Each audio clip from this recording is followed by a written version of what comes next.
Šibica oklevanja. Oči mi slike na pod dvoumlja razbaca na sve strane, kao da opiraju prkose. Ne želim da ih gledam, jer godinama moj život na dlanu haosa nose.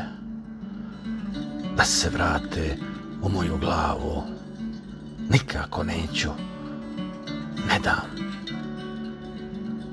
Rasporede se slike kao karte na stolu očekivanja.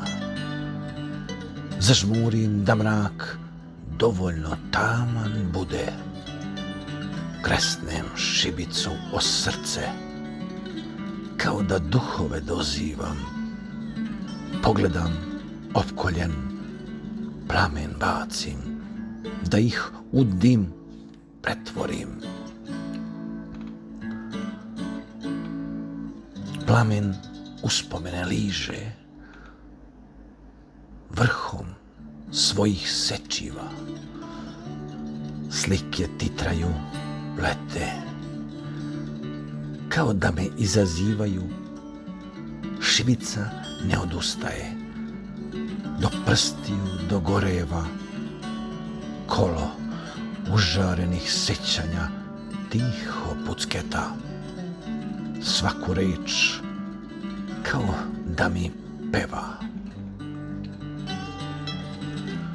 Šibica lagano gasne, a pepeo leprša oko mene kao crni leptiri.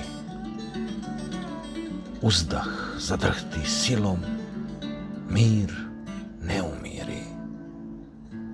Tišina zavlada odjednom.